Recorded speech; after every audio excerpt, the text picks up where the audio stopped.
So with that, I'd like to introduce our last speaker of today, Dr. Will Mao. Will is the NIA postdoc fellow in Dr. Denise Cai's lab. He completed his bachelor degree in Cornell in 2014 and has completed his PhD training in Boston University with Doctors Howard Eichenbaum and Steve Ramirez in 2019. Will is broadly interested in neurophysiological signature of cognitive functions in wild-type and disease model, as well as developing open source tools for data analysis. Since joining Denise's lab, Will has been focusing on flexible memory representations during behavior. And today, he's going to talk about ensemble dynamics during spatial reversal learning. And let's welcome Will. Hi, everyone. Thank you for that introduction. As Susie said, I'm a postdoc in Denise Cai's lab. And Denise wanted me to make sure to tell everyone that she's very sorry that she couldn't make it and that she's due to some personal issues. So here I am in her stead. And so today I'm going to talk a bit about dynamics of ensembles in hippocampus and how that could support memory flexibility during spatial reversal learning. So I'll begin with a background with saying that memories are dynamic and they are built on top of one another. And if you don't believe me, you can think about how constantly you are always comparing what you are currently experiencing with your past experiences and with memories that you've built in the past. And this just shows that memories have to be flexible and that they are constantly changing. And this corresponds nicely with observations of hippocampal activity patterns and also across the brain, where these types of this activity changes over time. And Yaniv in a previous talk went over this very nicely as well. And we think that the changes that we observe in hippocampal activity could allow for memory flexibility. And so we were interested in a particular instance where memories have to be flexible, in this case during reversal learning. So we wanted to ask what hippocampal ensembles are doing during periods that require memory flexibility. And so to test this, we designed a spatial reversal task that takes place on a circular track. On this track are two water reward sites that are rewarded out of 8 possible sites. And mice are trained to run on this track in one direction for 4 days, retrieving water at these sites. And on the 5th day, the reward sites are reversed. So this is the reversal day. The 2 old ports that were rewarded are no longer rewarded, and 2 new ones are. So the mice have to learn to withhold their licking from the old reward sites and lick at the 2 new ones. And it's important to note here that we don't change any of the spatial cues during the reversal session. So the mice really have to learn to modify their memories for where the rewards are within the same spatial context. So first we show that mice can learn the task and they can learn at least the initial reward locations. So shown here is a D prime on the y-axis and training days on the x-axis. And D prime is just showing, this is just describing both the hit rate and the correct rejection rate of these mice per lap. So that means how many times did they lick at the correct sites and how many times did they ignore the unrewarded sites. And this is just showing that all of the mice that we train here learn this task over the course of 4 days, and they learn it pretty well. And the next thing that we wanted to test was whether this task was even hippocampal dependent. So to do this, we used PSAM inhibition, which is a chemogenetic method that's very similar to DREADS. we infected dorsal CA1 with PSAM, which is the actuator that will inhibit activity when you inject the ligand called PSEM. And so we train all the mice up in the same way for the first 4 days. And then on reversal day, they receive either a vehicle or the ligand PSEM. And we find that during reversal, when we inject PSEM, the mice that receive PSEM suffer from a decreased hit rate, meaning they lick less at the correct ports compared to vehicle injected controls. So this shows that this task is hippocampal dependent. And I just want to shout out to a research tech in our lab, Denise, who ran all these experiments. So the next thing that we wanted to see was what was happening in the hippocampus during reversal learning. So we used the V4 Miniscopes to record in dorsal CA1 while the animal is performing the task. Here is a movie of a mouse that's doing the task that is being tracked by Zach Pennington's Easy Track. And whenever this cross lights up, that's when the animal is looking at a particular port. And this is the simultaneous calcium imaging in dorsal CA1 from this animal. And so we're able to capture many cells, and importantly, we're able to capture many cells across days. So we can look to see what these cells are doing longitudinally. So with calcium imaging, we're able to capture a lot of these cells across days, and we can observe their so-called place fields across days as well. And we observed that a lot of these cells actually have very stable fields across days. This is an example cell that was correlated across all 5 days. On the x-axis is spatial position that's been linearized. On the y-axis here is lapse or trials. And each of these is a different day that the cell was recorded. And so when we were doing these recordings, we had the initial hypothesis that perhaps during reversal, we might see global remapping, because meaning that a lot of these cells might change their firing fields because of a dramatic shift in what the task is about. When we change the goal locations, perhaps we would see the very dynamic change in the activity patterns of these cells. At least that's what we would expect from the literature which has reported results such as these in the past. However, what we observe instead actually is that a lot of these fields actually remain pretty similar compared to they remain pretty similar on the reversal session compared to the previous days of training. So here is an example of all the cells that we recorded across these 3 days and their respective fields, and it's sorted in the same, it's sorted by where these fields appear on the 4th training day, and they're sorted in the same order on the day before and on the day after the reversal. And you can see that a lot of these cells actually have the same fields in the same locations, which was surprising, given that on the reversal day, the reward locations have changed. The green vertical lines here indicate the reward locations for each of these days. And then just to quantify this, we used population vector correlations, which is just taking on each spatial bin the average activity across all the cells and comparing them across sessions. Remember, with the calcium imaging, we can cross-register cells across days, and then we're able to see how these patterns change across each day. And if we were to observe global remapping during reversal, then we would actually expect a very dark band here on these rows and column, this particular row and column here.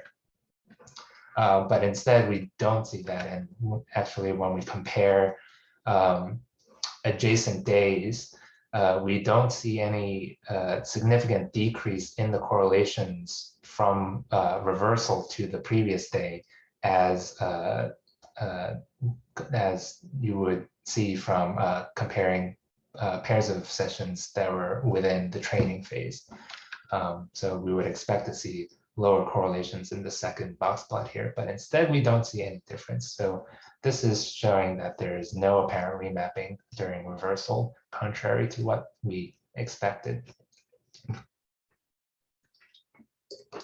So this was a little puzzling to us, and so we thought that maybe we would take a closer look, because with these population vector correlations and even with looking at these fields across days, a lot of these are averaged across many trials, and so there might be changes within trials or across trials, or even in how these cells are behaving, are firing relative to each other. So we took a more fine-grained approach, which was to identify ensembles of cells that co-fired.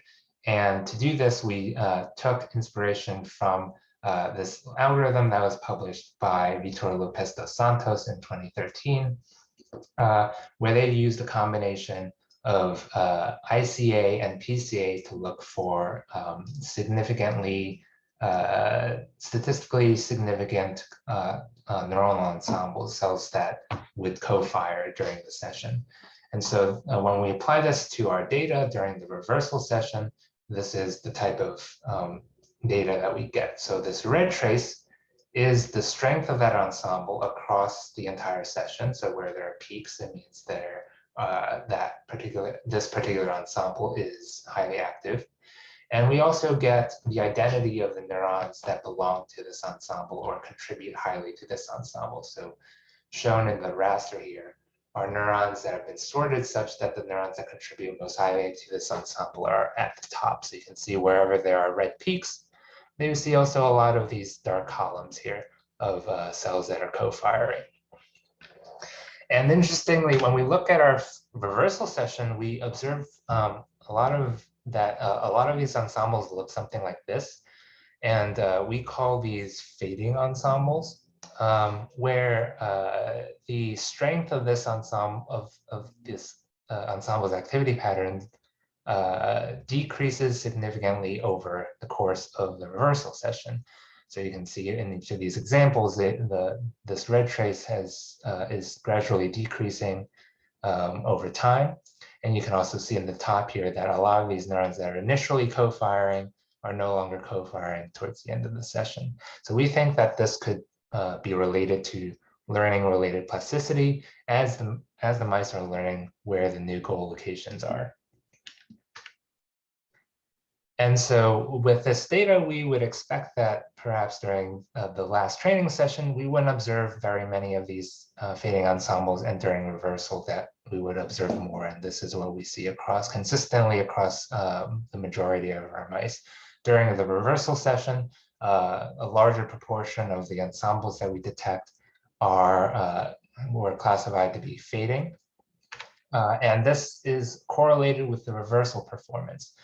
Which we have here as the correct rejection rate, how many times the mice reject or they ignore the previously rewarded ports during the reversal session. So then as a manipulation, sort of as a pseudo manipulation, we used aged mice. And the reason why we used aged mice is because they are known to have impaired spatial navigation and memory, and particularly they have impaired spatial reversal as measured by Morris water maze in a lot of these types of experiments. And so we would expect that maybe we would see deficits in reversal learning and also deficits in the ensemble dynamics. And so when we train them on the task, we actually see that the aged mice perform just as well as the young mice on the initial training sessions. So they learn just as well as young mice do. But during reversal, they suffer from an impairment in correct rejection. So they lick more at the incorrect ports than young mice. And contrary to what we see in the young mice, where we saw an increase in the prevalence of these fading ensembles during reversal, we don't see such an effect in the aged mice. but we still observe a correlation with reversal performance, such that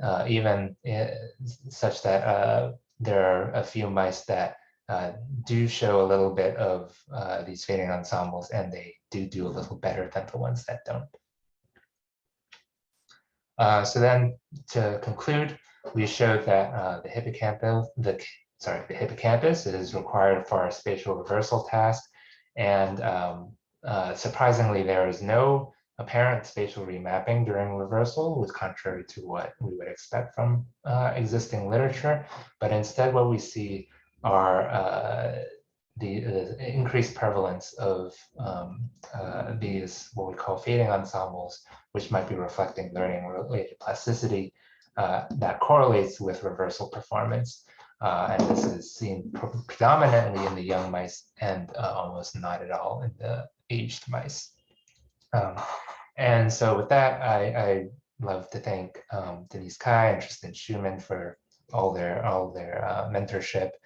Denise and sorry, this is a second Denise Morales Rodriguez, research tech in our lab, for running a lot of these experiments, and also Phil, Zach, and Paul for all their technical help. And I think with that, I'll take any questions. Thanks, Will, for sharing your data. And I think we have time for one question, and from Michael. Yes, hi, thanks very much for this interesting talk. I struggle a bit with the idea that there is no spatial remapping, but there are fading ensembles. How does this go together? I mean, how can the correlation between the firing be reduced if they all still fire like they did before? So that's what I don't quite understand. Yeah, so I think part of it is perhaps that the ensemble analysis is a bit more sensitive in that it takes into account the dynamics of the co-firing across the reversal session, whereas with the population vector correlations, it's really about taking the average responses for each neuron across all the trials, and when you do these averages, that a lot of that information might be lost because, as you can see here, a lot of the cells actually behave together at the beginning of the session, and then they seem to stop co-firing towards the end. So it could be the case that when you're averaging across the entire extent of the session, you're masking what's happening towards the end of the session because you're only getting you're getting still relatively strong firing towards the beginning. All right, thanks again, Will. And with that, we'd like to thank every speaker, all the speakers again today for your time to join us, to share your exciting data and the tools for the whole open source community. And we're going to turn this to Tristan again to end this session. So Tristan.